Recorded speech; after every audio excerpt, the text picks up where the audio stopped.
तो 7 तारीख के बाद में फ्री हो जाएगी ना। तो 12 से हो जाएगा फ्री। 12 से मेरा मॉर्निंग एकदम है।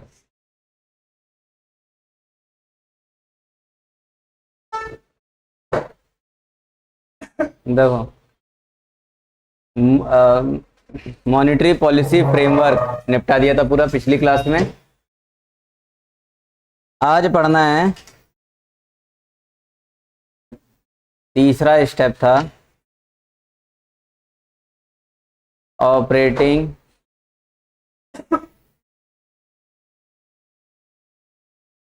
Procedures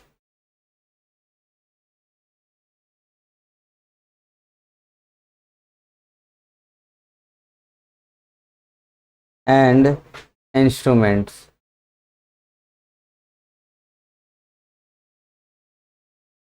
operating procedure and instruments, ये तुमने ज़्यादातर सब पढ़ा हुआ है पिछली क्लासों में।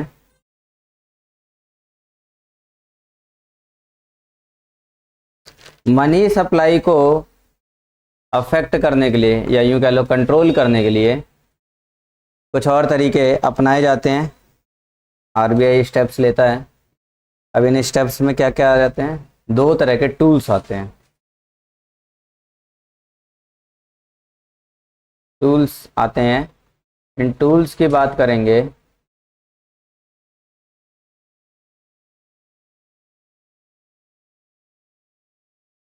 एक मिलेगा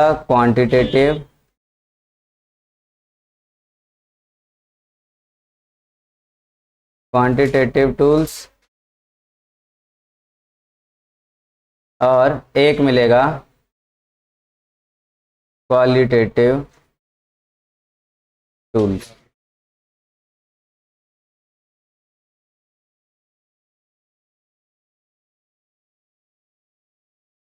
क्वांटिटेटिव टूल्स के बारे में लिखोगे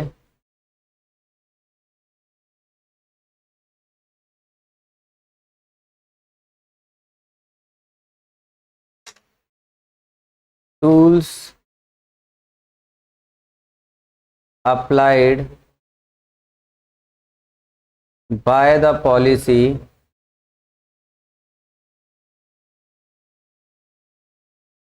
that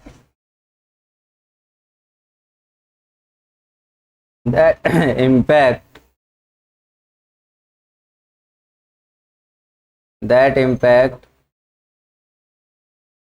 money supply in the entire economy।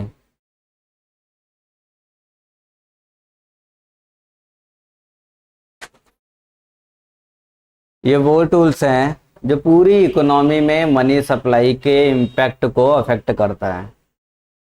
ठीक है, पॉलिसियां बनाते हैं और इन्हीं पॉलिसियों की वजह से पूरी इकोनॉमी में मनी सप्लाई पर असर पड़ जाता है।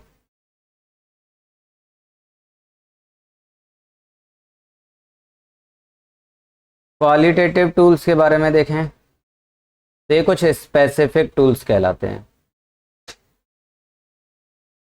स्पेसिफिक टूल्स और सेलेक्टिव टूल्स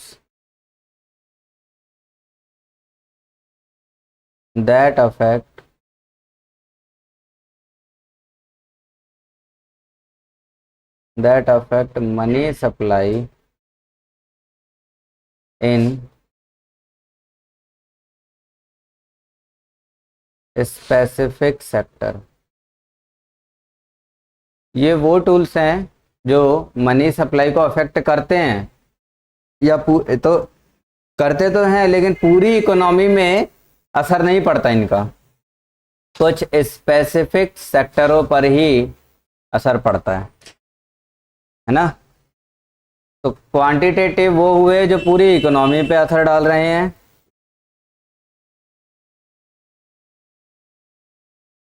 इम्पैक्ट डाल रहे हैं एंटायर इकोनॉमी पर, और क्वालिटेटिव ये भी असर डाल रहे हैं लेकिन ये किसी स्पेसिफिक सेक्टर पे असर डाल रहे हैं।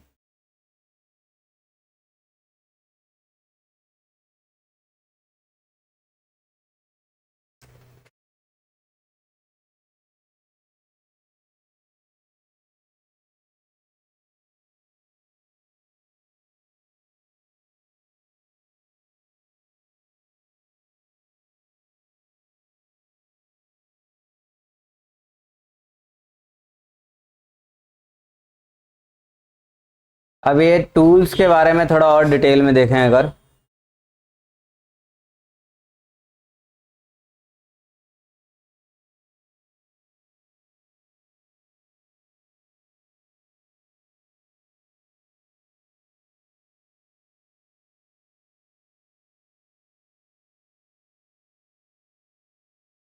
क्वांटिटेटिव टूल्स में देखेंगे तो कौन कौन आ रहा है। एक जिसे हम कहते हैं रिजर्व रेशो, रिजर्व रेशो, ठीक है। अब रिजर्व रेशो में कौन कौन है, एक है जिसे हम कहते हैं CRR और एक है जिसे हम कहते हैं SLR। सर ये रिजर्व वो होगा ना, रिजर्व। हाँ, दोनों जब ये लीगली अप्रूव्ड रहता है गवर्नमेंट के जरिए तो इसे LRR बोल दिया जाता है। तो पहला तो रिजर्व रेशो हो गया। अच्छा, अगला देखें, अगला है ओपन मार्केट ऑपरेशंस। इसके बारे में तो पिछली क्लास में बता दिया था, समझा दिया था ओपन मार्केट ऑपरेशन क्या है।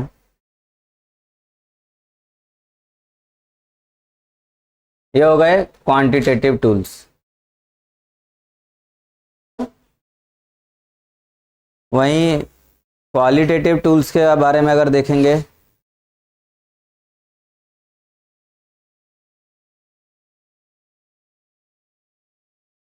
इसमें मिलेगा मार्जिन रिक्वायरमेंट,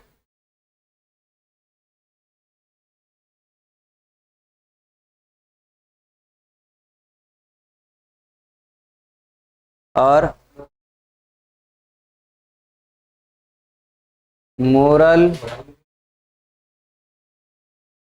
मोरल शोषण, और तीसरा है selective credit control. Selective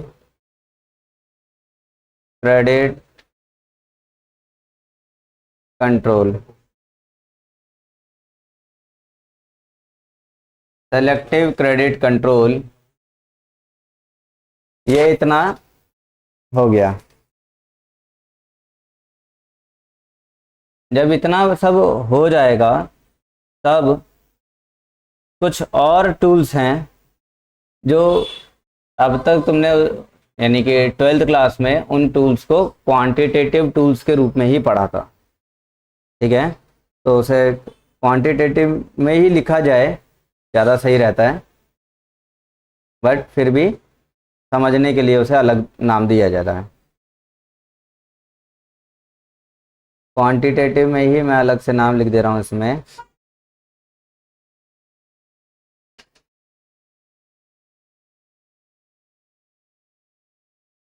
market stabilization scheme, MSS, market stabilization scheme.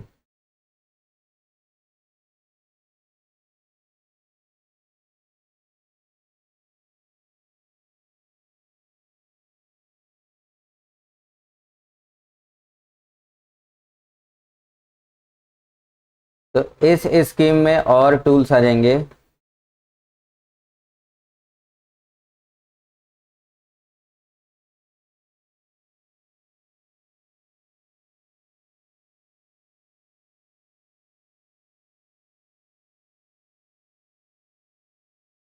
एक आएगा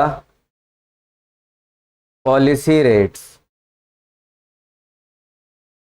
पॉलिसी रेट्स, पॉलिसी रेट में मिलेगा बैंक रेट, इसी पॉलिसी रेट में मिलेगा liquidity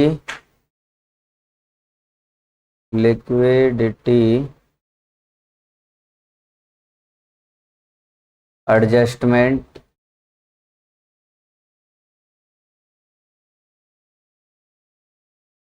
facility. Liquidity adjustment facility, इसमें तुम्हें दो नाम देखने को मिलेंगे, तीन नाम। Repo rate, reverse repo rate,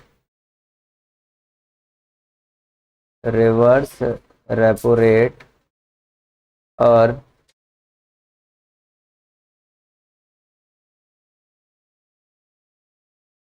और तीसरा आ जाएगा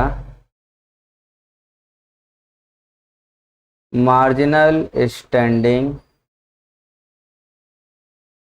facility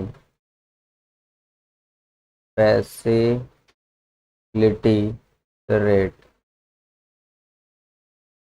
MSF, marginal standing facility rate.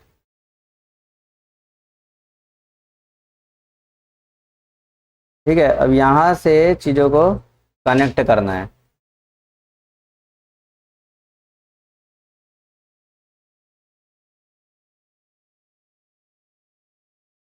ये रिवर्स रेपो रेट और ओपन मार्केट ऑपरेशन, ये दोनों तो क्वांटिटेटिव हैं ही। कुछ ऐसे भी टूल्स थे जिनको हम पहले क्वांटिटेटिव में पढ़ रहे थे, अब एक अलग से ग्रुप बना के दे दिया है क्वांटिटेटिव का ही एक अलग से ग्रुप बना के दे दिया, मार्केट स्टेबलाइजेशन स्कीम, है ना। तो उसमें हमें पॉलिसी रेट देखने को मिलते हैं। पॉलिसी रेट में दो ही रेट हैं, बैंक रेट और liquidity adjustment facility rate. Liquidity adjustment facility में हमें देखने को मिलता है repo rate, reverse repo rate और marginal standing facility rate. Marginal standing facility rate. बात क्लियर हुई यहां तक?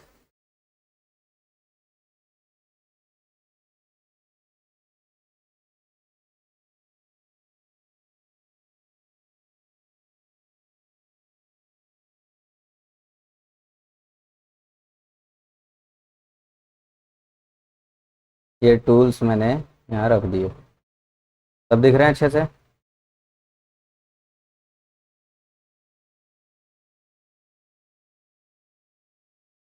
इनके बारे में एक एक करके देख लेते हैं, सबके बारे में।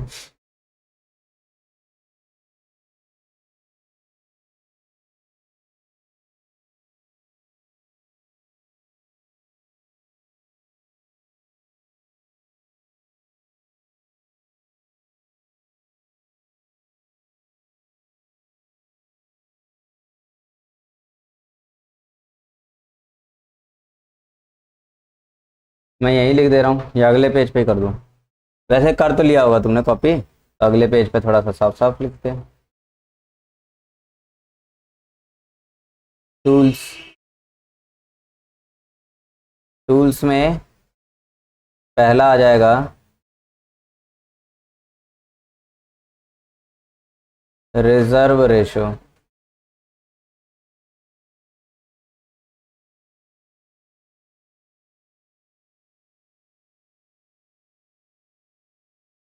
रिजर्व रेशो, रिजर्व रेशो का मतलब बैंक के इंस्ट्रक्शंस, बैंक मतलब आरबीआई, आरबीआई के इंस्ट्रक्शंस के अकॉर्डिंग एक कुछ परसेंट हर बैंक को अपने पास रिजर्व बना के रखना पड़ता है।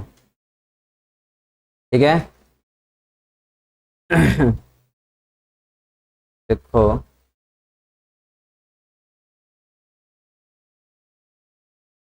banks are required to keep aside a set percentage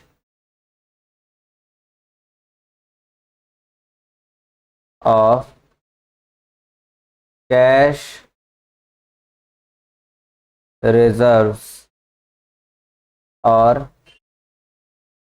RBI approved assets, RBI approved assets, है ना।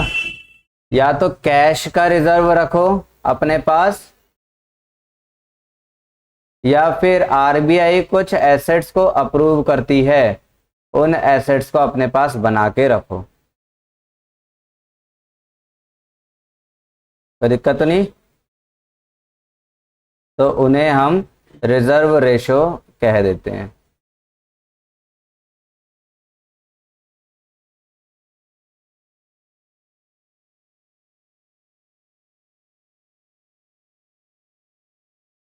अब इस रिजर्व में दो टाइप बताए हुए हैं। पहला था CRR, cash reserve ratio, cash reserve ratio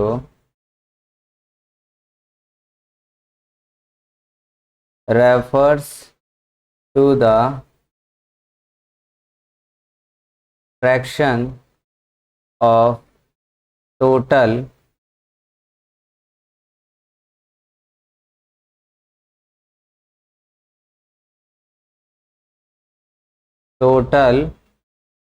net demand and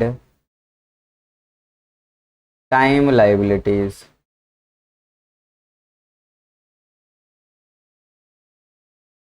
twelfth की डेफिनेशन से अलग होगी लाइन।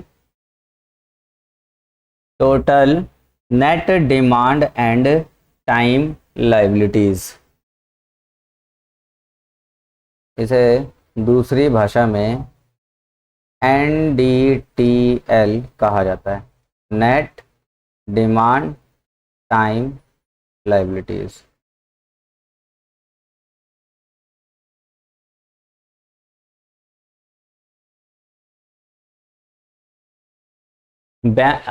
कोई भी कॉमर्शियल बैंक है, कॉमर्शियल बैंक के पास जितना डिपॉजिट आता है, public deposit, RBI commercial bank को इंस्ट्रक्शंस देती है कि उस डिपॉजिट का इतना परसेंट, मतलब जो भी बता दे, 4%, 5%, जितना भी बता दे, उतना परसेंट रिजर्व, कैश रिजर्व के रूप में अपने पास बना के रखना है तुम्हें। आरबीआई ने बोला बैंक को, बैंक उतना बना के रखेगा। This is cash reserve ratio, है ना। चलो,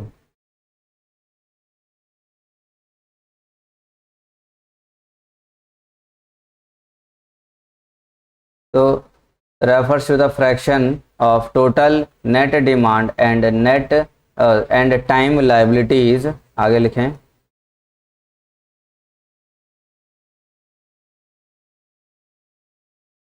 of a scheduled commercial bank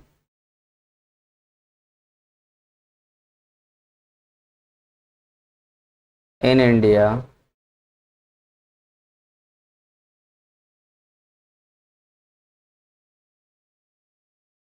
which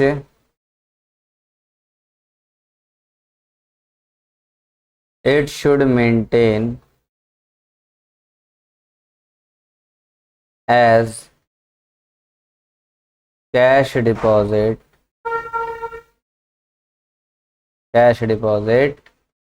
with RBI. ठीक है, आरबीआई मांग लेगा कि जितना भी है, जितना डिपॉजिट आया है तुम्हारे पास, उसका क्या करना है, एक फिक्स परसेंट, जितना मैं तुम्हें बोल रहा हूं उतना लाके और मुझे दे दो।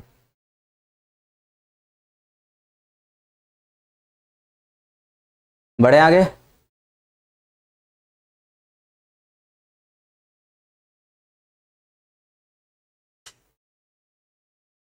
नंबर 2, अब दूसरा SLR है,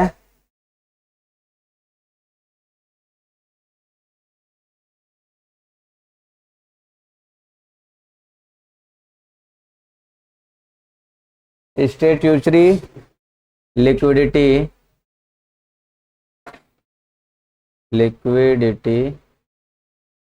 ratio.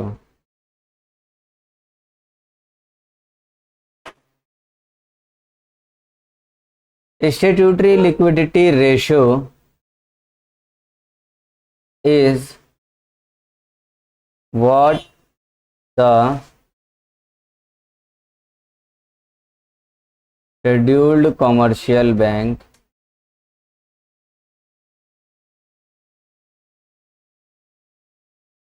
in India are required to maintain as fixed percent of their net demand and time liabilities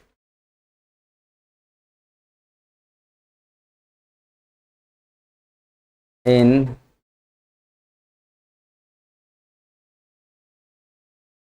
cash, gold or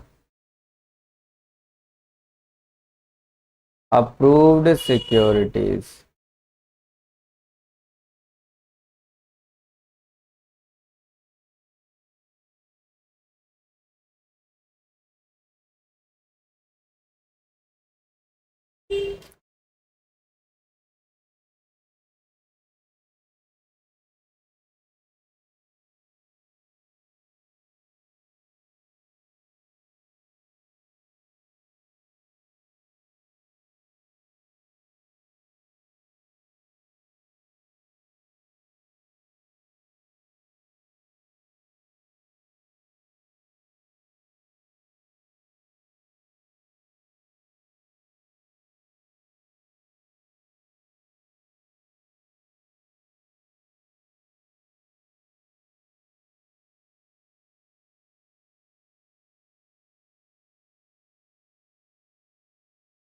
CRR तो था कि बैंक कैश डिपॉजिट का कुछ परसेंट रिजर्व के रूप में आरबीआई के पास ले जाके रख देगा। और एसएलआर क्या है? एसएलआर क्या है कि उसी डिपॉजिट का, जो हमने पीछे अभी देखा ना, ये एनडीटीएल, यानी कि जितना डिपॉजिट मिला है, कॉमर्शियल बैंक को जितना डिपॉजिट मिल रहा है, उसी डिपॉजिट में एक फिक्स परसेंट, एक फिक्स परसेंट जो होगा उसे क्या करना है, या तो कैश या गोल्ड या अप्रूव्ड सिक्योरिटीज के रूप में अपने पास इंडिया में ही रखना है ना। What the scheduled commercial bank in India are required to maintain this percent of cash, gold और अप्रूव्ड सिक्योरिटी। यह है एसएलआर, स्टैट्यूटरी लिक्विडिटी रेशो। हो गया? ठीक है, अभी देखोगे क्या क्या कर लिया। रिजर्व रेशो कर लिया, लिस्ट हमारी थी ना पूरी, लिस्ट थी रिजर्व रेशो। तो रिजर्व रेशो में हमने सीआरआर और एसएलआर कर लिया। अब इस लिस्ट में आता है ओपन मार्केट ऑपरेशन, जिसको हम डिस्कस कर चुके हैं ऑलरेडी पिछली क्लास में, तो इसको ज़्यादा कुछ डिस्कशन की ज़रूरत नहीं पड़ेगी। मैं अगर यहाँ पर सीधे बस नाम लिख दूँ तो भी चल जाएगा। Number B, open market operations, OMO। ठीक है, ऑलरेडी डिस्कस्ड।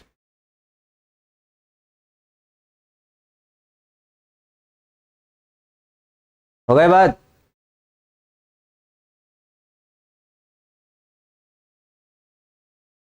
अभी क्वालिटेटिव टूल्स में आ जाएंगे। क्वालिटेटिव टूल्स में आ जाएं।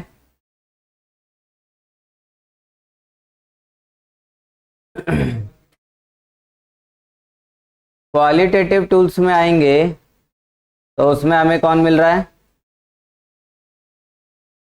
Margin requirement.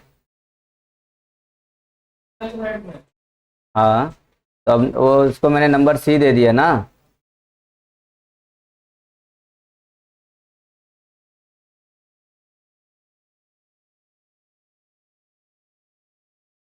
ये इसको, ये ए है, ये बी, ये C.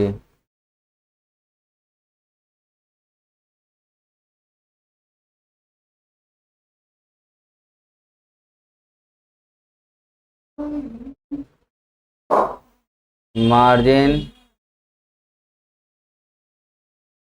Margin requirement.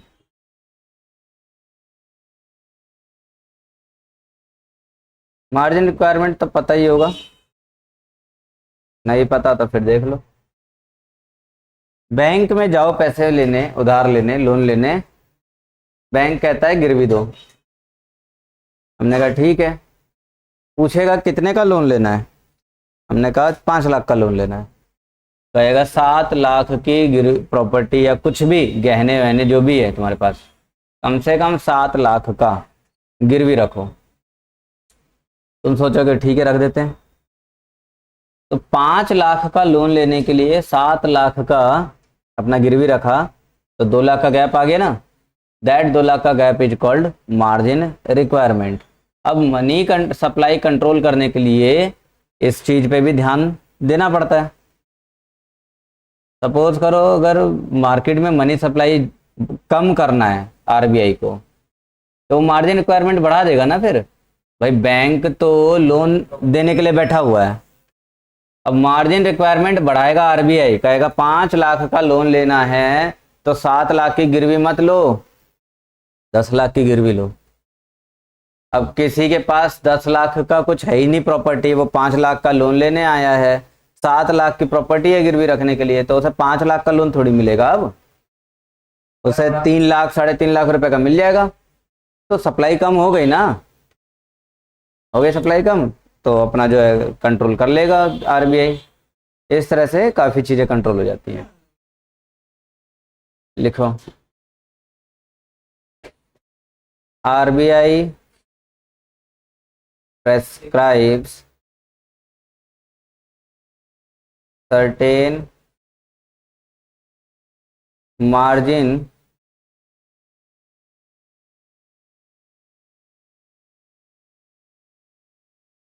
certain margins against collateral which affects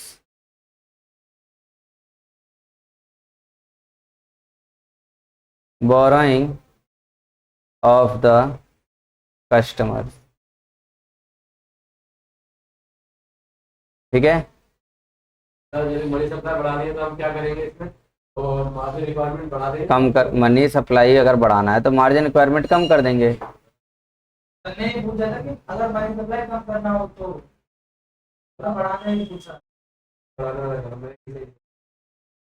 margin against collateral, है ना। कोलेटरल मतलब गिरवी रखना। देखो, तो इसका मतलब क्या है? मार्जिन, मार्जिन मतलब डिफरेंस बिटवीन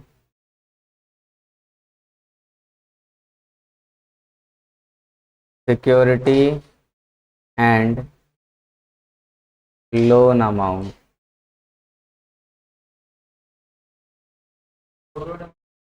हाँ,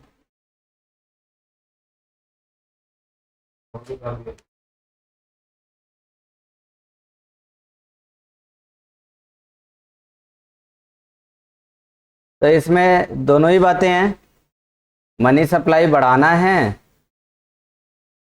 अगर मनी सप्लाई, हमें क्या करना है, अगर हमें मनी सप्लाई इंक्रीज करना है तो क्या करना होगा, मार्जिन रिक्वायरमेंट कम करनी पड़ेगी, मार्जिन रिक्वायरमेंट कम हो जाएगा। और वही अगर मनी सप्लाई डिक्रीज करना है तो मार्जिन रिक्वायरमेंट को हटा दो।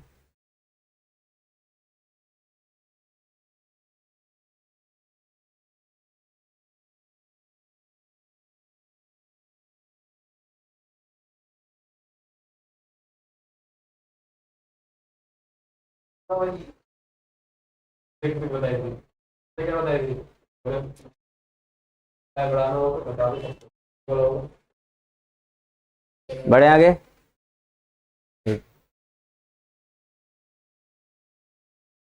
अगला लिखें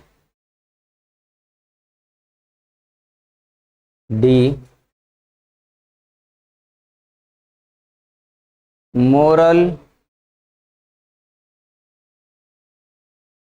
शोषण, हाँ शोषण,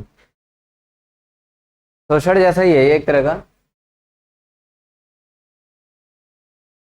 अब इसमें क्या होगा, आरबीआई कॉमर्शियल बैंक को कहते हैं, एक यूँ कह लो कि इंस्ट्रक्शंस देते हैं या सजेशंस देते हैं कि मार्केट में कंडीशन के अकॉर्डिंग, जैसी मार्केट में कंडीशन चल रही है, यानी मार्केट मतलब इकोनॉमी में जैसी कंडीशन चल रही है कंडीशन के अनुसार चलो।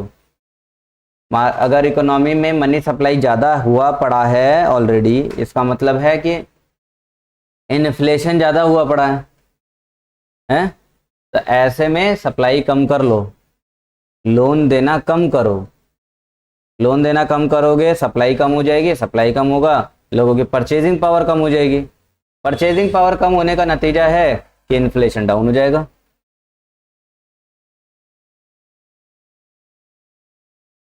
ठीक है ना जी, तो लिखो इसके बारे में।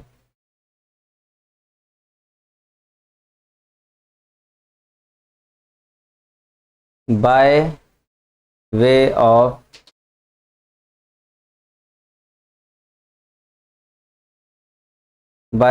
persuasion, the RBI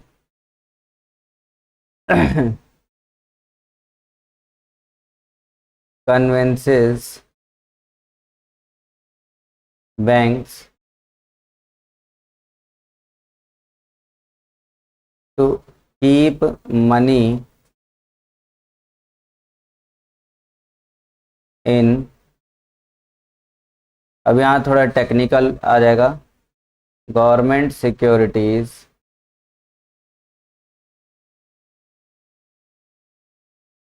rather than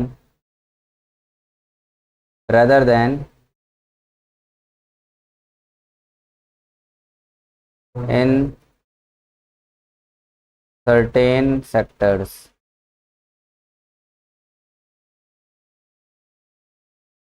अब इसमें आरबीआई कॉमर्शियल बैंक को एक तरह का इंस्ट्रक्शन ही देता है कि मनी सप्लाई को अपने कंट्रोल में रखने के लिए कोशिश करो कि आप लोग गवर्नमेंट सिक्योरिटीज़ के फॉर्म में मनी रखें, कैश के रूप में ना रख के गवर्नमेंट सिक्योरिटीज़ वगैरह, मतलब वही काम जो आरबीआई खुद कर रहा था अब तक, वही काम कॉमर्शियल बैंक से भी करवाने लग जाता है। बोलता है कि भाई ज़्यादा मत दो पैसा लोगों को।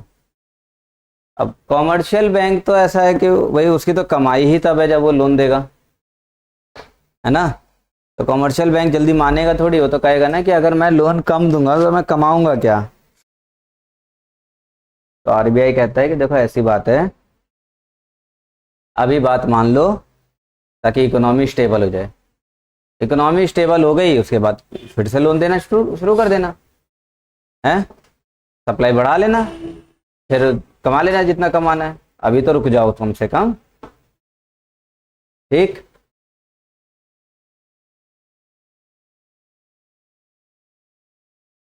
अगला,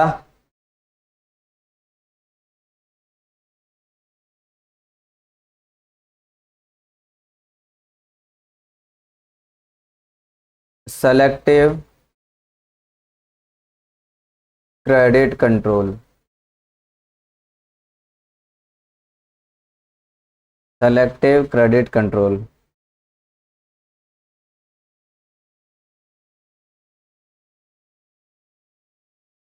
ये कुछ अलग आया ना, इसे पढ़ो, जाना पहचाना लगेगा। Controlling credit by not lending to selective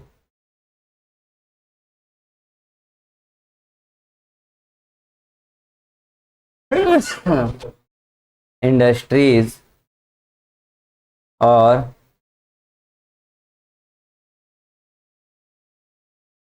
speculative businesses। कुछ इंडस्ट्रियों को, कुछ स्पेकुलेटिव बिजनेस जहाँ पर पैसा बढ़ भी सकता है और गिर भी सकता है, डूब भी सकता है, तो वहाँ लैंडिंग करना, उधार देना, इस पे थोड़ा कंट्रोल बनाने की बात आरबीआई बोलता है। कोई अंडर डेवलप्ड है उसको डेवलप करने के लिए बोलता है कि इस जगह पे ज़्यादा लोन दो। कहीं ज़्यादा डेवलपमेंट हुआ पड़ा है, वहाँ पे खूब पैसा ऑलरेडी सप्लाई हो चुका है, तो वहाँ सप्लाई कम करने के लिए बोलता है आरबीआई कि यहाँ ज़्यादा सप्लाई अब मत करो, बहुत हो गया डेवलपमेंट। लग रहा है कुछ जाना पहचाना? नाम अलग था वहाँ, rationing of credit.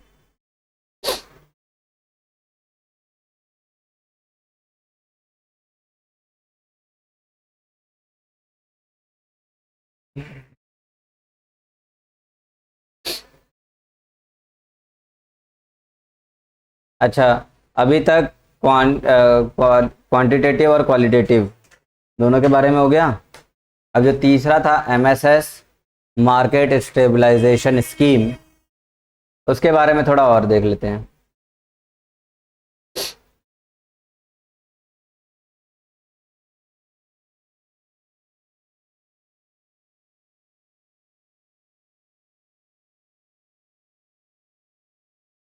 Market stabilization scheme,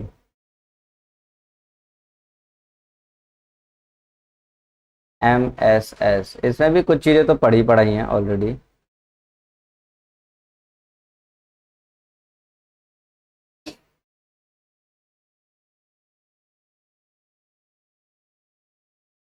लिखें,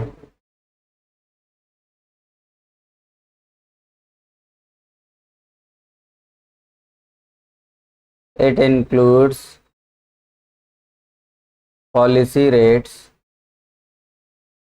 लाइक, देखो, इट इंक्लूड्स पॉलिसी रेट्स, है ना, बताया था ना पीछे पॉलिसी रेट लिखवाया था, तो इसमें पॉलिसी रेट्स हैं लाइक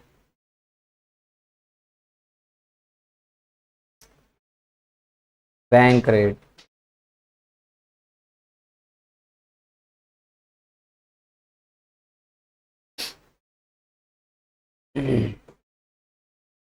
बैंक रेट क्या है?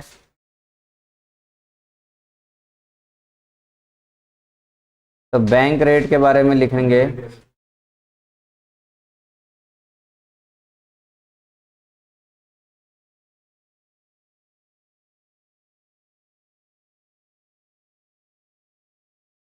द रेट, रेट मतलब इंटरेस्ट रेट,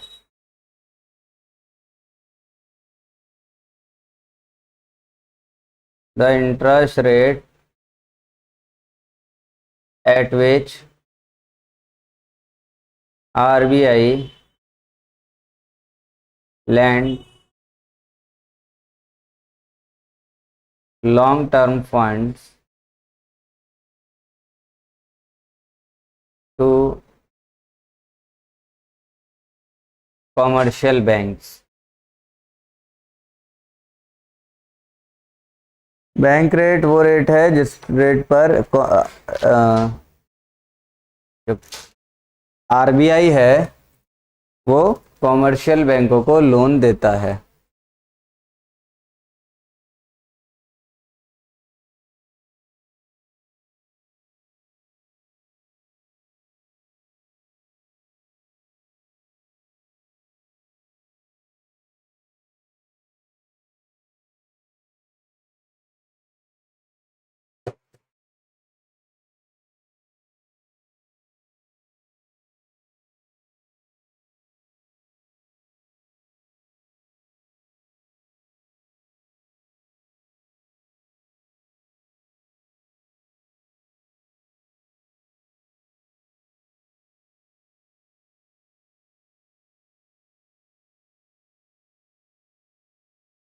अभी ज्यादा होगा तो बढ़ेगा। अभी पढ़ रहा है या पहले पढ़ रहा था? हैं? पता नहीं था भाई, मुझे जो लगा मैं बता रहा हूँ। मान दीजिए भाई, अभी जोर ज्यादा पड़ रहा है या पहले ज्यादा जोर पड़ रहा था?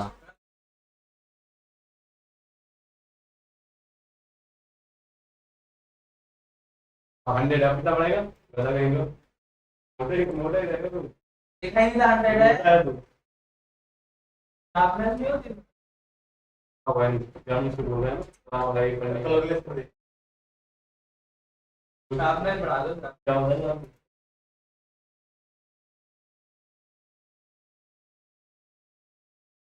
बस बस हाँ भाई। एक मिनट और एक मिनट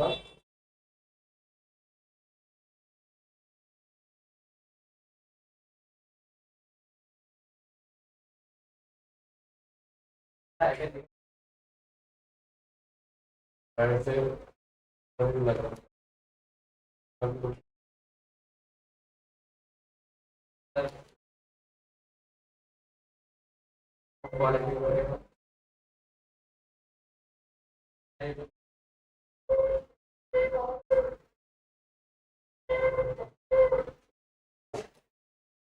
तो बैंक रेट क्या निकला?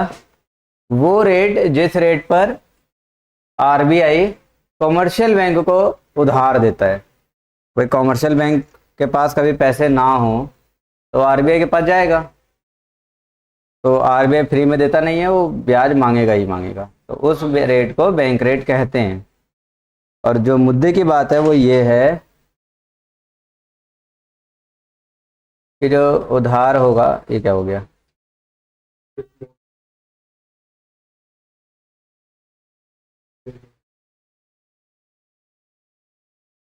ठीक है ना, इंपॉर्टेंट बात ये है। लॉन्ग टर्म फंड,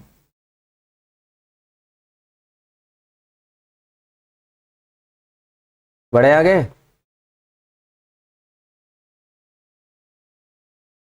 तो जब बैंक रेट की हम बात कर रहे हैं, बैंक गया आरबीआई के पास, बैंक आरबीआई के पास गया, बोला मुझे लोन चाहिए, तो आरबीआई ने लोन दे दिया, बदले में ये ब्याज दे रहा है, हैं? तो उसे कहेंगे बैंक रेट। अब जब बैंक के पास पैसा आया तो बैंक आगे उधार देगा पब्लिक को, तो पब्लिक से भी इंटरेस्ट लेगा। ये बात सीधी सी बात है। अगर यहाँ रेट ये पे कर रहा है 5%, तो जाहिर सी बात है पब्लिक से 12% लेगा। लेकिन अगर इधर ये पे कर रहा हो 7%, तो पब्लिक से 15% लेगा। और यहाँ पे कर रहा है 3%, तो यहाँ पब्लिक से ये 10%, 9% ले लेगा। लेगा कि नहीं लेगा? ये सारा इसमें झोल है।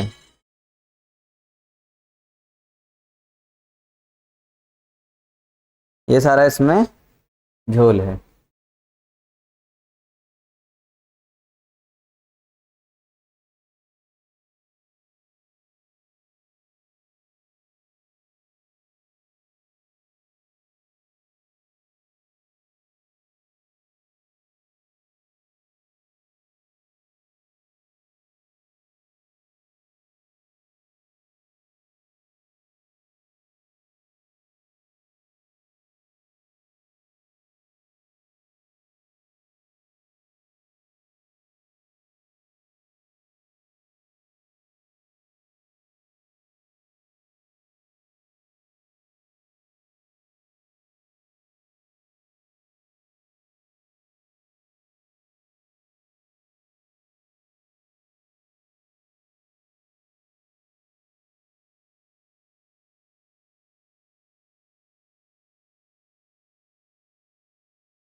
अच्छा, तो ये चीज़ें तुमने सीखी। मनी सप्लाई को कंट्रोल करना है तो बैंक रेट बढ़ा दो घटा दो सब चल जाएगा। लेकिन बात यह है कि आजकल आरबीआई बैंक रेट के जरिए मनी सप्लाई को कंट्रोल नहीं कर रहा। इसके लिए वो दूसरा तरीका अपना रहा है। तो दूसरा जो तरीका है,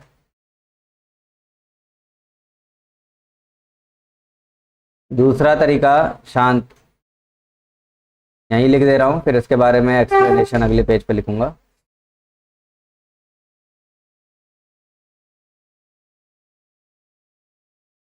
दूसरा तरीका,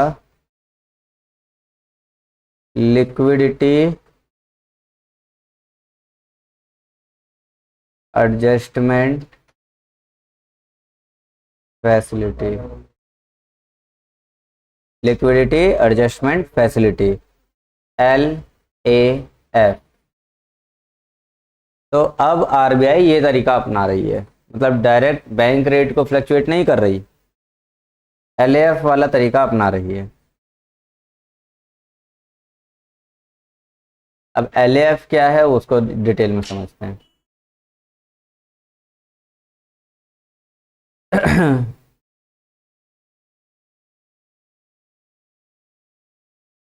liquidity adjustment facility, LAF।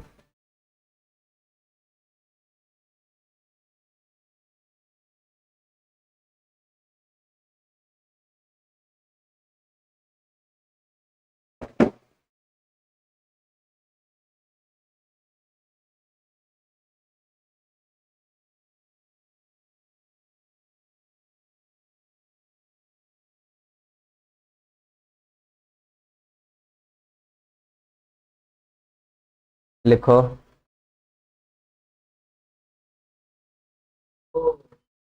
RBI uses LAF as an instrument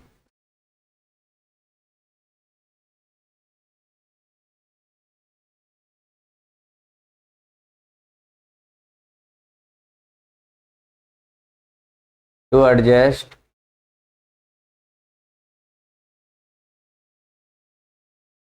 liquidity and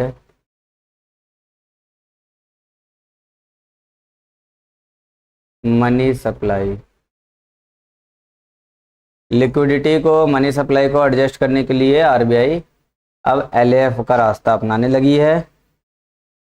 LAF के टाइप्स देखेंगे अगर,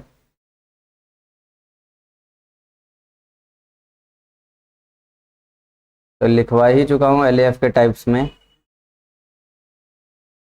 इसमें पहला आ जाएगा repo rate,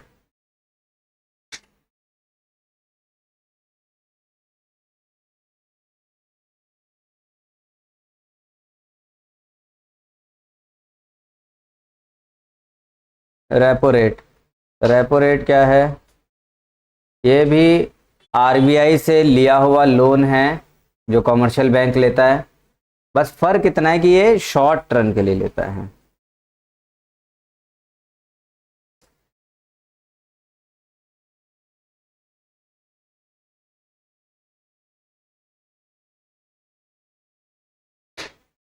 it is the rate at which bank borrow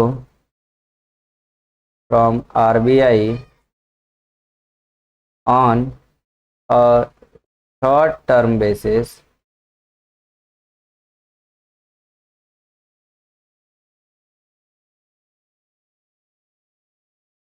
against a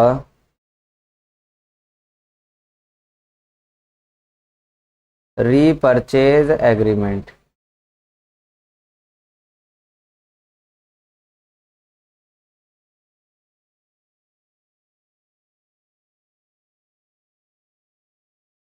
अब इसके बारे में अगली बात लिखनी है, under this policy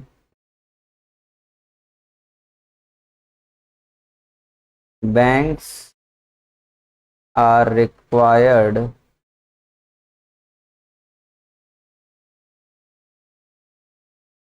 to provide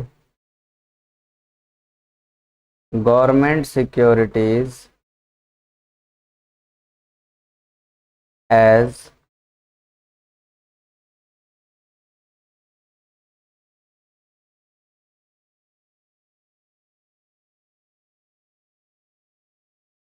collateral and later buy them back after a predefined time.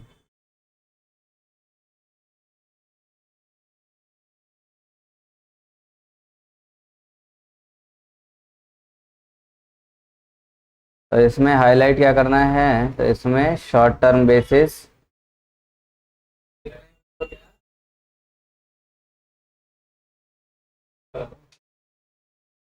ऐसा कैसे हो गया ऐसा क्या हो गया इसमें?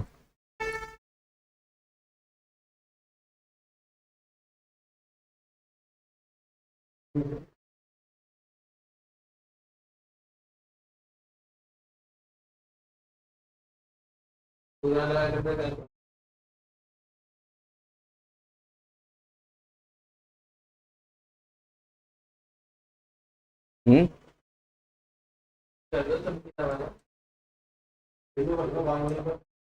अच्छा, तो इससे दिक्कत हो रही है।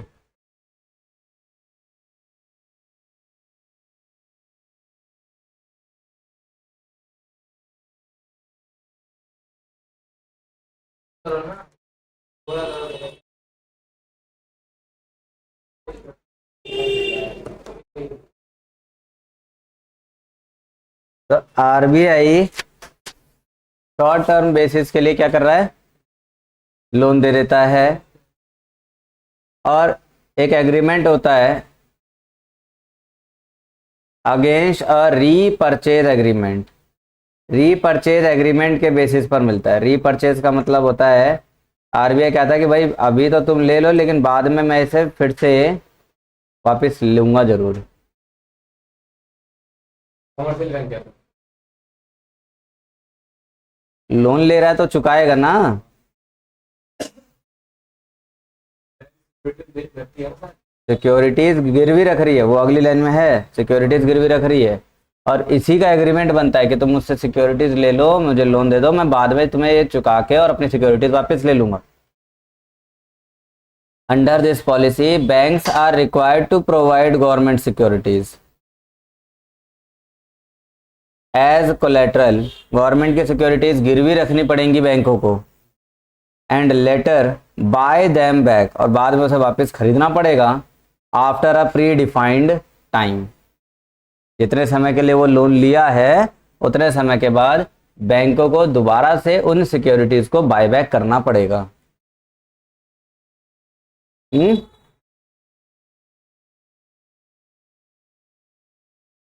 Repo rate.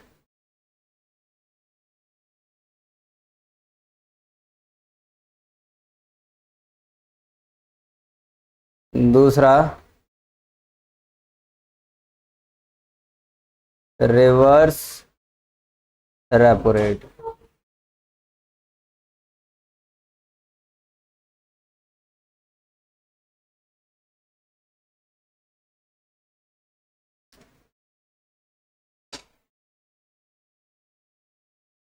तो ये उल्टा है। आरबीआई ब्याज चुकाता है कमर्शियल बैंकों को। क्यों? क्योंकि कमर्शियल बैंक डिपॉजिट्स रखते हैं अपना आरबीआई के पास, तो उन डिपॉजिट्स पर आरबीआई बैंक इंटरेस्ट देता है, तो उसे रिवर्स रेपो रेट कहा जाता है। It is the reverse of repo rate. Hmm, that is, this is the rate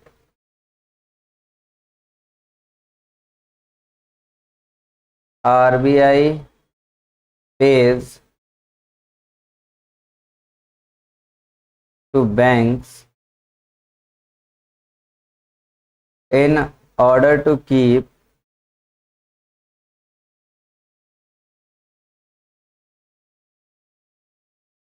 additional funds in RBI.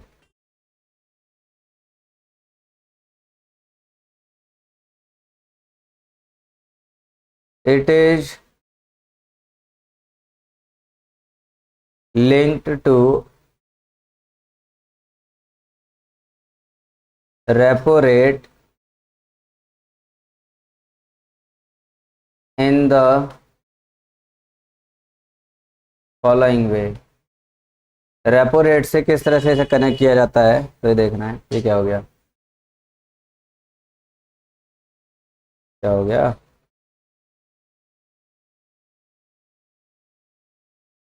अरे ये तो मुझे न्यूज़ बताने लग गया। तो क्या करूंगा इन न्यूज़ों का मैं।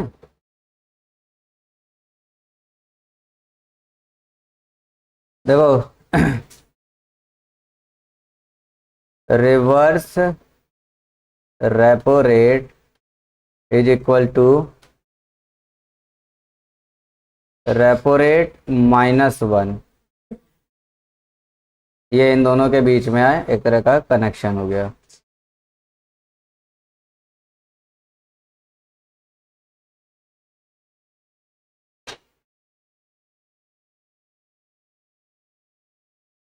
ठीक है, reverse repo rate is equal to repo rate -1। आखिरी बचता है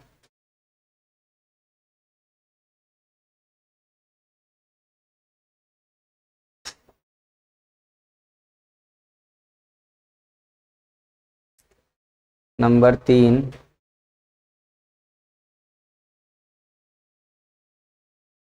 marginal standing facility MSF rate.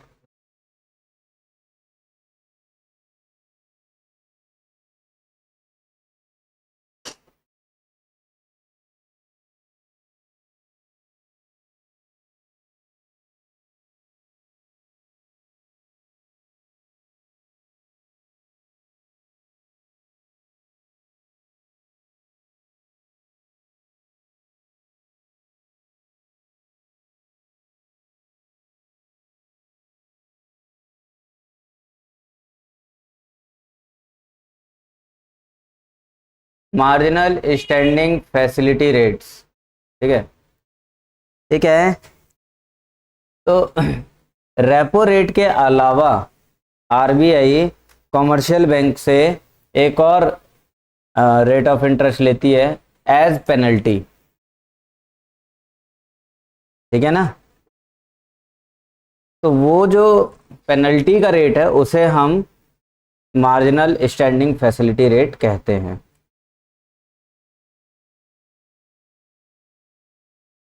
आगे जा क्यों नहीं रहा है,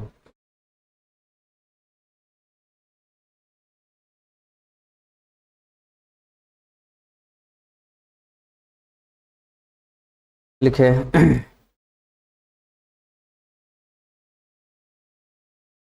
it is the penal rate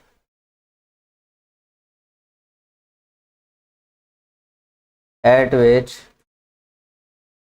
the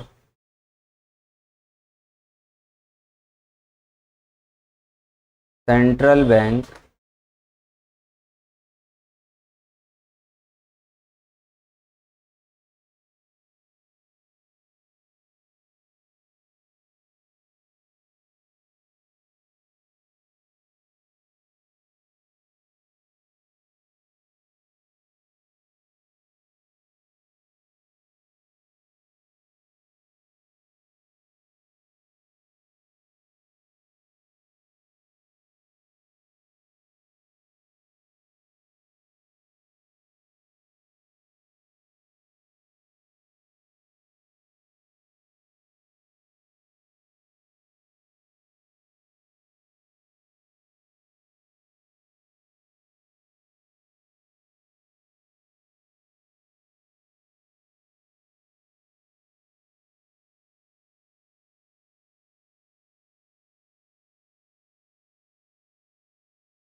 तो it is the penal rate at which central bank lands money. देखो पिनल रेट आ रहा है ना, पिनल मतलब दंड। तो सेंट्रल बैंक बैंकों को उधार देता है तो बदले में ब्याज लेता है। तो रेपो रेट के अलावा जो ब्याज ले रहा है उसे एमएसएफ कहा जाएगा, over the rate available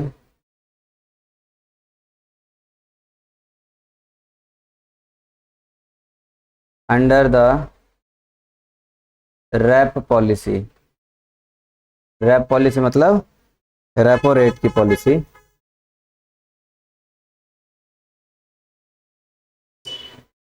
banks availing MSF rate can use a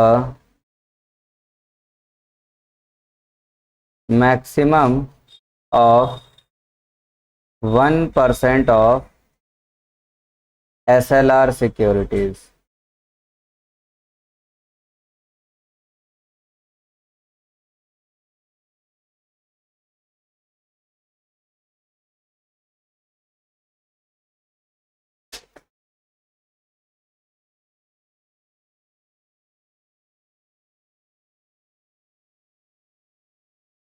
बैंकों को एमएसएफ रेट अगर मिल रहा है, देखो सीधी बात है, अगर आरबीआई बैंक से ले रहा है परसेंट तो बैंक भी आगे कस्टमर से लेगा, है ना।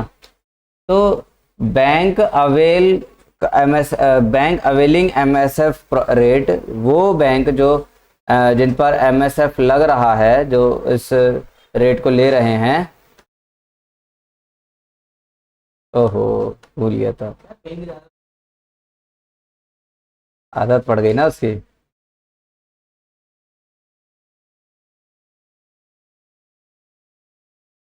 हाइलाइटर की।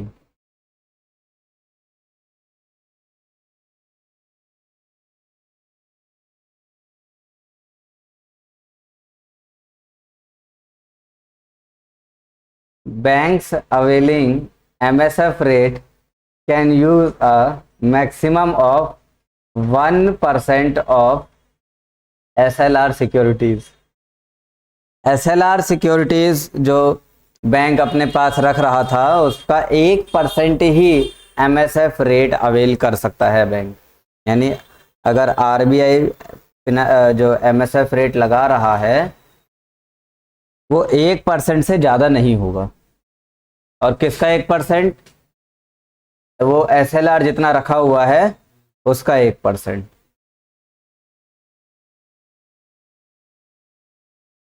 अब यहाँ पर भी कुछ अपना जो है कनेक्शन है इनके बीच में, वो देख लेते हैं।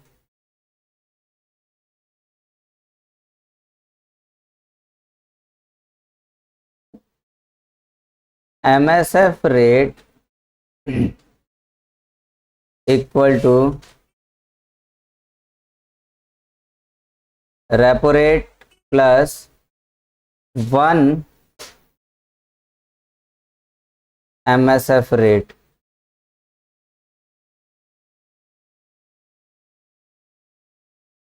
MSF rate equal to repo rate plus 1 MSF rate. तो ये सीधे सीधे कह सकते हैं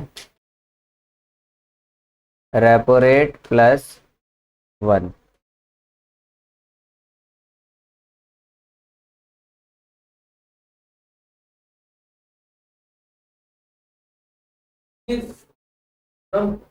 तो ये इनके बीच का अपना रिलेशन है, इसे याद रख लेना फॉर योर सिक्योरिटी पर्पस।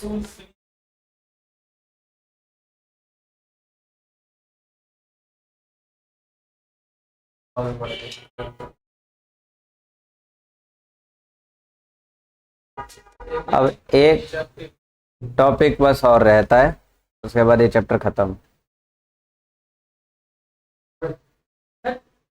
उसको बुक से ही करवा दे रहा हूँ। एक पन्ने का वो है उसमें, उसके लिए अलग अलग सही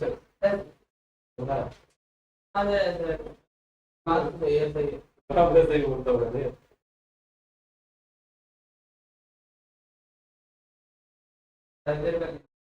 अगली क्लास का होगी अगली क्लास का तो कंक्लूजन पढ़ते रहना तो देखा अरे कुछ चैप्टर में ये सब बेसिक है बस तो नाम मतलब दिया फिर मुझे जानते थे बेसिक है मेरा बोला है सब ये अब तो 10 दिन में रियल एग्जांपल में समझ जाते थे ये बेसिक है शांत देखो,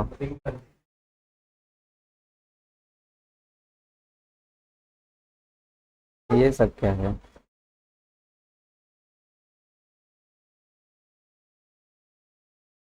ये क्या हो गया ना, इसके दिल की धड़कन, धड़कनें तेज हो गई थी इसकी। हैं?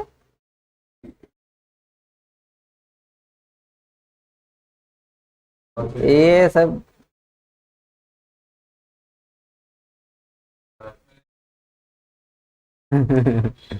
अच्छा, ये इरेजर के रूप में काम कर रहा है, लेकिन ये कैसे इरेजर होते हैं? पेंट कर रहा है ये,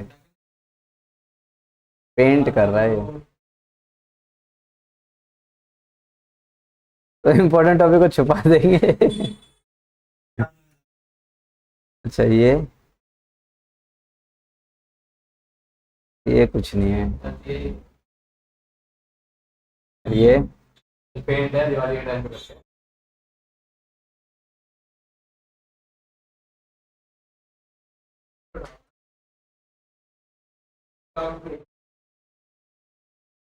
देखिए, organisational structure for monetary policy decision.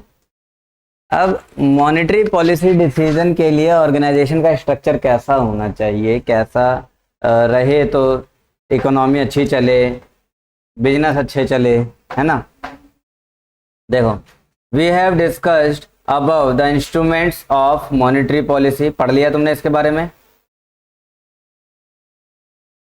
An understanding of the organizational structure for monetary policy decision is necessary to understand the way monetary policy is conducted in India.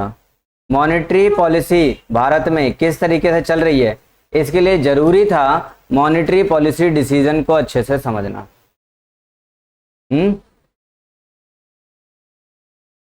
Bharat में किस तरह से मॉनेटरी पॉलिसी चल रही है उसको समझने के लिए मॉनेटरी पॉलिसी को समझना जरूरी था। बात ऐसी है कि कुछ बदलाव किए गए थे।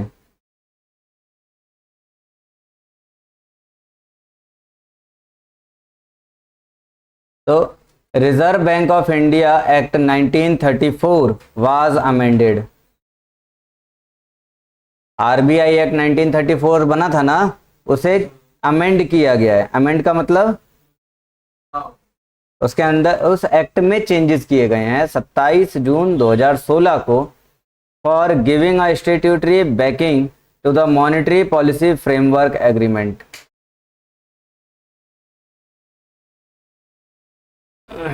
स्टैट्यूटरी बैकिंग दी गई है, मतलब मॉनेटरी पॉलिसी फ्रेमवर्क एग्रीमेंट बनाना स्टैट्यूटरी यानी कि एकदम कंपलसरी कर दिया गया आपकी बार। And for setting up a monetary policy committee MPC, ये मार्जिनल प्रोपेंसिटी टू कंज्यूम नहीं है,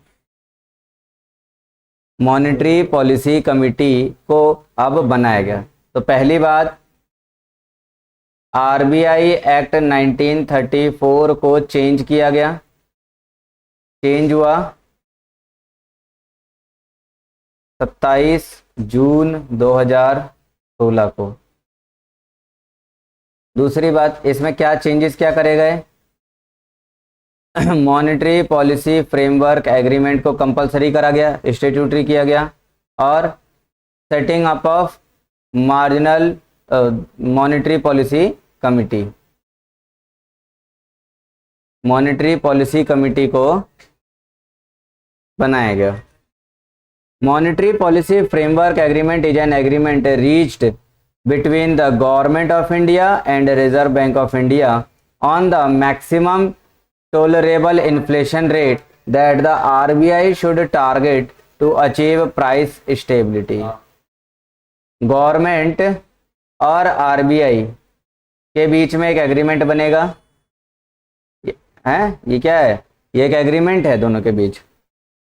और क्या कर रहा है ये एग्रीमेंट, आरबीआई को एक काम दिया जा रहा है कि आरबीआई मैक्सिमम प्राइस स्टेबिलिटी के लिए जितना कुछ कर सकता है वो करेगा, है ना। आरबीआई शुड टारगेट, आरबीआई को टारगेट करना चाहिए अचीव करने के लिए प्राइस स्टेबिलिटी वाली इकोनॉमी है। मैक्सिमम टोलरेबल इन्फ्लेशन रेट, जितना इन्फ्लेशन रेट झेला जा सकता है उतना बनाया जाए और प्राइस स्टेबिलिटी को टारगेट किया जाए। The amended RBI act 2016 provide for a statutory basis for the implementation of the flexible inflation targeting framework.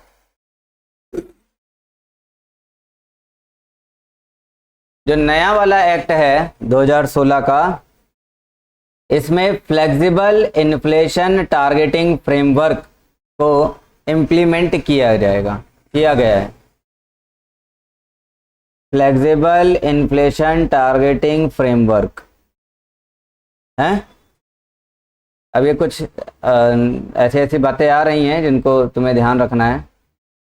Flexible inflation targeting और फ्रेमवर्क, ये एब्रीवेशंस हैं, इनको एक जगह पे कहीं कॉपी में एकदम पीछे या कहीं पर ऐसी जगह लिखते चलना है, क्योंकि ये बहुत ज़्यादा नंबर कटवा देता, 2-3 नंबर कट जाएंगे इसमें अगर गलत हो गया तो। Announcement of an official target range for inflation is known as inflation targeting. Officially अगर ये अनाउंस हो जाता है कि इन्फ्लेशन हमें इतना चाहिए, जैसे ऑफिशियली का मतलब आरबीआई की तरफ से अनाउंसमेंट आ रहा है या गवर्नमेंट की तरफ से अनाउंसमेंट आ रहा है कि इन्फ्लेशन का रेट इतना होना चाहिए, तो इन्फ्लेशन को बढ़ाने की बात की जा रही है ना, इन्फ्लेशन को एक टारगेट किया जा रहा है। That is known as inflation targeting. The expert committee under Urjit Patel to revise the monetary policy framework। Urjit Patel के गवर्नेंस में एक्सपर्ट कमेटी बनी थी, उन्होंने मॉनेटरी पॉलिसी फ्रेमवर्क को क्या करा, तो रिवाइज करा, बदला। In its report January 2014 suggested that RBI abandon the multiple indicator. जनवरी 2014 में उनकी रिपोर्ट आई, किसकी, एक्सपर्ट कमेटी की रिपोर्ट आई कि RBI multiple indicator approach and making inflation targeting the primary objective of its monetary policy. Abandon कर रहा है RBI, abandon the multiple indicators, सभी इंडिकेटर्स को अबेंडन कर रहा है। अबेंडन करने का मतलब हाँ वो मतलब उससे अब हाँ हटा रहा है, और अब किस पे फोकस कर रहा है, inflation targeting the primary objective of its monetary policy, इस पर फोकस करता है। The inflation target is to be set by the government of India. जो इन्फ्लेशन टारगेट था जिसको अब फोकस कर रहा है आरबीआई, ये गवर्नमेंट ऑफ इंडिया बनाएगा in consultation with RBI. RBI के साथ बैठ के बातचीत करेगा और अपना जो इन्फ्लेशन टारगेट है वो बनाएगा। वंस इन एवरी 5 years, हर 5 साल में एक बार, मतलब पंचवर्षीय योजना की तरह। ये चीजें हैं जो, क्या हो रहा है, हाथ फिसल रहा पसीने से।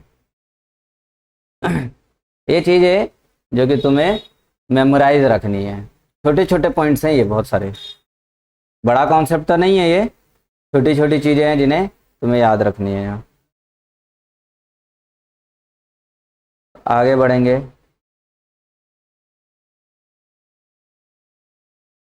अकॉर्डिंगली, अब इसी के साथ साथ the central bank has notified 4% consumer price index inflation as the target for the period from 5 August 2016 to March 31 2021। अब ये CPI क्या है? Consumer price index. इसे इंडेक्स नंबर में डिटेल में समझ लोगे, इंडेक्स नंबर पढ़ोगे ना मैथ में, वहाँ डिटेल में पढ़ लोगे। अभी बस यहाँ बस इतना समझना है कि इन्फ्लेशन के अकॉर्डिंग जिस तरह से इन्फ्लेशन रेट बढ़ रहा है उस हिसाब से लोगों के खर्चे बढ़ रहे हैं, यानी कि इनकम भी बढ़नी चाहिए फिर। तो इसी का आपस में एक रेशो है कंज्यूमर प्राइस इंडेक्स। अगर इन्फ्लेशन 10% बढ़ रहा है तो इनकम भी 10% बढ़ जानी चाहिए, है ना, तो वो अच्छा है कि कंज्यूमर प्राइस इंडेक्स होता है। तो गवर्नमेंट ने नोटिफाई करा है कि इन्फ्लेशन जो है 4% कंज्यूमर प्राइस इंडेक्स यानी कि CPI 4% रहेगा एज टारगेट 5 अगस्त 2016 से 31 मार्च 2021। मतलब इस 5 साल में CPI 4% बढ़ेगा, इन्फ्लेशन 4% बढ़ेगा, यानी इनकम भी 4% रहेगी, बढ़ेगी। With the upper tolerance limit of 6% and the lower tolerance rate of 2%। मतलब 4 से अगर ज़्यादा बढ़ा तो ज़्यादा से ज़्यादा 6%, और 4 से नीचे गया तो 2%। 4% तो अपना क्या करना है, वही तो फिक्स है। हाँ, ये गवर्नमेंट अपना नोटिफाई कर रही है ना, अगले 5 साल में 4% पे काम कर रही है गवर्नमेंट, 4% CPI। अगर ये बढ़ा तो ज़्यादा ज़्यादा 6% तक जाएगा, घटा तो 2% तक जाएगा। Then the RBI is mandated to publish a monetary policy report every 6 month. RBI ने मैंडेट कर दिया है, कंपलसरी कर दिया है, is mandated to publish monetary policy report, इसको भी MPR कहेंगे, मॉनेटरी पॉलिसी रिपोर्ट। RBI हर 6 महीने पे MPR monetary policy report publish करती रहेगी, explaining the source of inflation and the forecast of inflation. और हर अपनी रिपोर्ट में इन्फ्लेशन का सोर्स बताएगी कि इस 6 महीने में इन्फ्लेशन आया है तो किस वजह से आया है, और आगे की फोरकास्टिंग भी इन्फ्लेशन को लेके करेगी कि आगे के क्या कंडीशन रहेगी। For the coming period of 6 to 18 months, forecasting अगले 6 से 18 महीने की रहेगी, मतलब आधे साल से लेकर 1.5 साल तक के लिए। 2 बातें समझ में आ गई। पहली बात, गवर्नमेंट ने CPI 4% डिसाइड किया, जो बढ़ भी सकता है, बढ़ के जाएगा तो 6% तक जाएगा अपर लिमिट, और लोअर लिमिट उसकी 2%। दूसरी बात, RBI ने MPR मॉनेटरी पॉलिसी रिपोर्ट को मैंडेट कर दिया है, जिसके तहत हर 6 महीने में रिपोर्ट पब्लिश करी जाएगी, जिसमें इन्फ्लेशन का सोर्स बताया जाएगा और अगले 6 से 18 महीने की इन्फ्लेशन की फोरकास्टिंग की जाएगी। तीसरी बात, the following factors are notified by the central government as constituting a failure to achieve the inflation target. ये कुछ नीचे फैक्टर्स बताए गए हैं, है ना, इन्हें खुद सेंट्रल गवर्नमेंट नोटिफाई कर रही है। किस बात के लिए? Failure to achieve inflation target. Inflation target को अगर अचीव नहीं कर पा रहे हैं तो उसके लिए सरकार खुद इन फैक्टर्स के बारे में बता रही है। तो ये है पहला, the average inflation is more than the upper tolerance level है।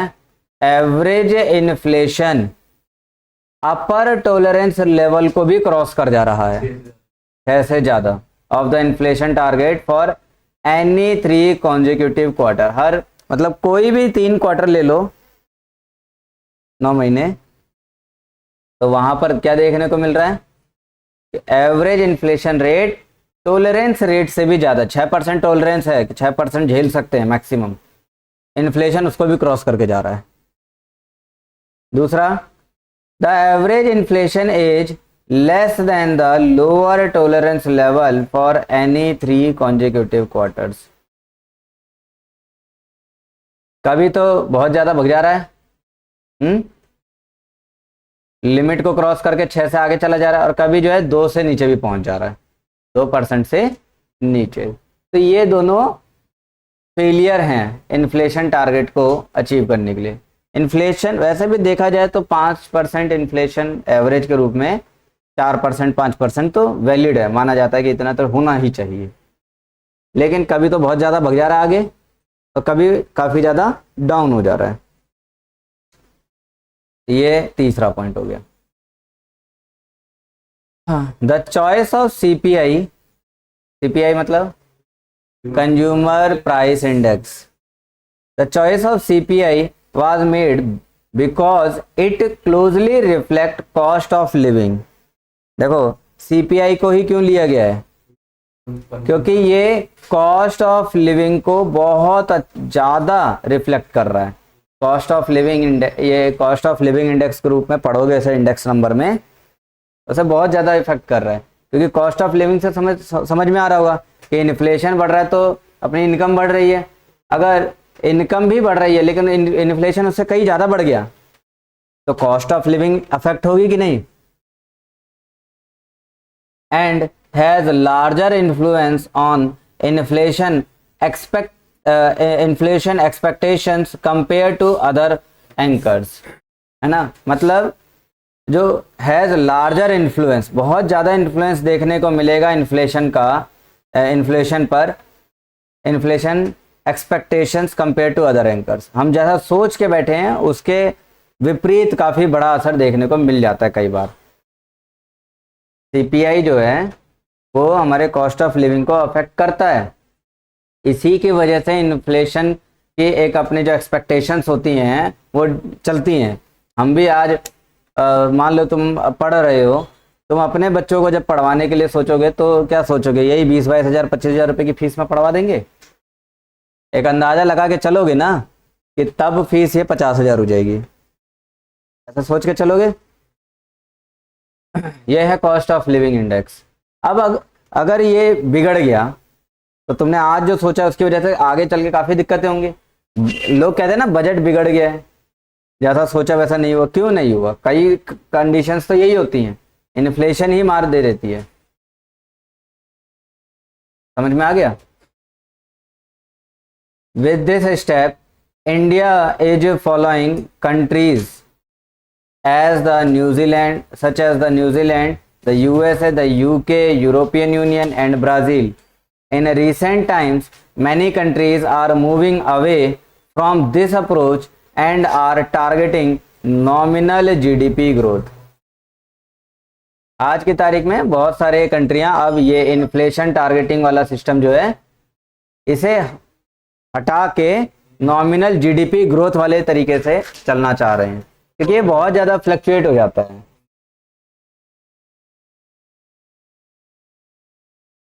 हाँ, लेकिन करंट बेसिस पे तो ठीक ही है।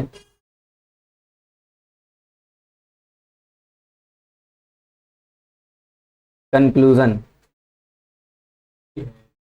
The theoretical exposition of monetary policy might appear uncomplicated. Uncomplicated तो नहीं लगा होगा, मतलब एकदम सीधा सिंपल ही लग रहा है। मॉनेटरी पॉलिसी पढ़ के सारा लगा होगा ना कि जो भी थ्योरी पढ़ी तुमने बहुत सीधी सिंपल है। लेकिन the choice of monetary policy action is rather complicated in view of surrounding uncertainties and the need of exercising complex judgement to balance growth and inflation concern. पढ़ने में तो बहुत सीधा सीधा लगा कि मॉनेटरी पॉलिसी है, ऐसा कर देंगे वैसा कर देंगे, ये सब चल रहा है। लेकिन एक्चुअल में जब इसका एप्लीकेशन किया जाएगा ये बहुत ज़्यादा कॉम्प्लिकेटेड है, क्योंकि हमारा जो सराउंडिंग है वो अनसर्टेन है। सराउंडिंग मतलब एनवायरनमेंट अनसर्टेन है ना, और बहुत and the need for exercising complex judgement to balance growth and inflation concern. Growth को बैलेंस करना, इन्फ्लेशन को ध्यान में रख के चलना, बहुत ज़्यादा ही कॉम्प्लिकेटेड जजमेंट है ये। फिर additional complexities arise in the case of an emerging market like India. भारत जैसा मार्केट जो emerging है, जो आधुनिक तौर पे चल रहा है, अब आधुनिकता की तरफ चल रहा है, तो ऐसे में तो ये और ज़्यादा दिक्कत हो जाएगा। कब कैसा चेंज आ जा रहा है कोई भरोसा ही नहीं है। कुछ सोच के चलो, कुछ अगला ही कुछ और हो जा रहा है। There are many challenges which need to be addressed such as rudimentary and non-competitive financial systems। काफ़ी सारी चीज़ों पे ध्यान देने की ज़रूरत है, जैसे कि अपना रूडिमेंट्री का हिंदी मीनिंग क्या निकलेगा?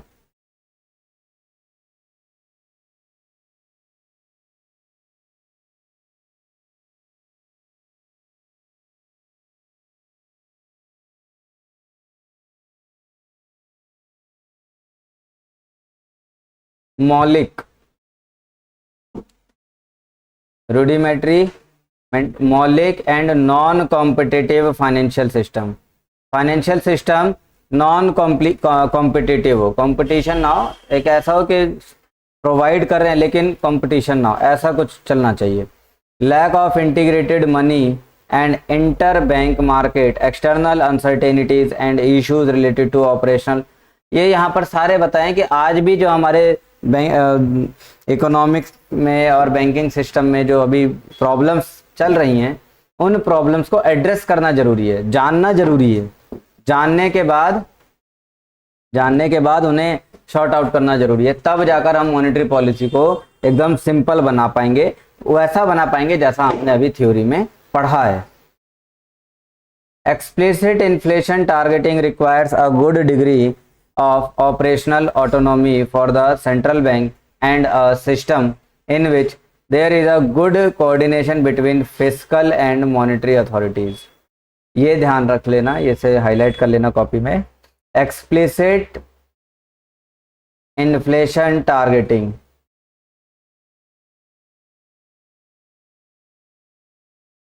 explicit inflation targeting मतलब एक तरह से कह सकते हो कि इन्फ्लेशन जो है बाहरी तौर पे गवर्नमेंट भी करे, आरबीआई भी करे, दोनों मिलके कंट्रोल कर रहे हों, एक करे दूसरा ना करे ऐसा नहीं हो, हैं। फिस्कल पॉलिसियां भी चल रही हो, फिस्कल अथॉरिटियां भी सब कंट्रोल में लगी हैं, मॉनेटरी अथॉरिटियां भी सब, यानी कि बैंक भी सारे लगे हुए हैं, बाकी सारे फाइनेंशियल नॉन फाइनेंशियल इंस्टीट्यूशन भी सब लगे हुए हैं। तब जाकर इन्फ्लेशन टारगेटिंग पे काम करो। एक के काम करने से कुछ नहीं होगा, दूसरा बिगाड़ देगा उधर। अब कुल मिला के चैप्टर खत्म होता है, अगली क्लास में अगला चैप्टर करेंगे।